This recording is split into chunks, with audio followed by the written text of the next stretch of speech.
গাজায় চলমান বর্বর হামলার মধ্যেই ইসরায়েলকে গোপনে ক্ষেপণাস্ত্র, গোলাবারুদ ও বিস্ফোরক অস্ত্র দিয়েছে ভারত। বুধবার এমন তথ্য উঠে এসেছে আল জাজিরার প্রতিবেদনে।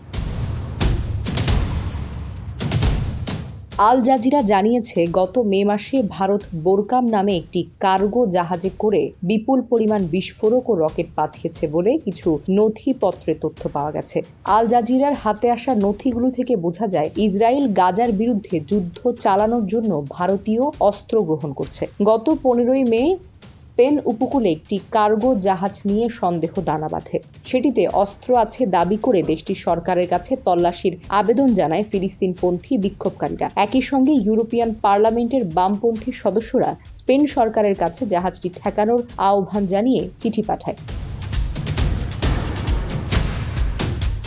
সন্দেহভাজন সেই নৌযান দেশটির কার্তাজেনা বন্দরে ভিড়তে চেয়েছিল, কিন্তু নানামুখী সমালোচনা ও তল্লাশির ঝুঁকি এড়াতে সেখানে না গিয়ে সোজা চলে যায় স্লোভানিয়ার কোপার বন্দরে। জাহাজটি সম্পর্কিত কিছু নথি আল জাজিরা দেখেছে। তাতে জানা গেছে নৌযানটি অস্ত্রে পূর্ণ ছিল। বোরকাম কার্গোতে পণ্য উঠানো হয়েছিল ভারতের একটি বন্দর থেকে। মেরিন ট্র্যাকিং সাইটের তথ্য বলছে, গত 2 এপ্রিল ভারতের দক্ষিণ পূর্বাঞ্চলের চেন্নাই থেকে জাহাজটি রওনা হয়। ভারত থেকে ছেড়ে আসা আরেকটি কার্গো জাহাজ গত 21 মে অনুমতি দেয়নি। স্প্যানিশ সংবাদপত্র এল পাইস জানায়, ম্যারিয়েন ড্যানিকা নামের জাহাজটি ভারতের চেন্নাই বন্দর থেকে রওনা হয়েছিল এবং 27 টন বিস্ফোরক নিয়ে ইসরায়েলের হাইফা বন্দরে যাচ্ছিল।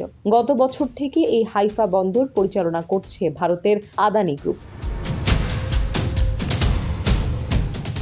স্প্যানিশ পররাষ্ট্রমন্ত্রী হোসে ম্যানুয়েল আলবারেস এক সংবাদ সম্মেলনে নিশ্চিত করেন যে সামরিক পণ্য নিয়ে জাহাজটি ইসরায়েলের দিকে যাওয়ার কারণে এটিকে নোঙ্গর করতে দেওয়া হয়নি। এসব ঘটনা প্রমাণ করে যে গাজায় চলমান হত্যাযজ্ঞের মধ্যে ইসরায়েলকে গোপনে অস্ত্র ও যন্ত্রাংশ সরবরাহ করছে ভারত। সামরিক পণ্য সরবরাহে ভারতের স্বচ্ছতার অভাবের কারণে এসব তথ্য গোপন থেকে যাচ্ছে বলে জানিয়েছেন বিশ্লেষকরা।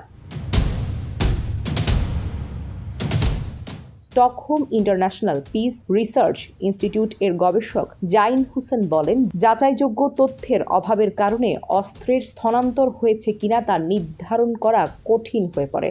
News desk, focus TV.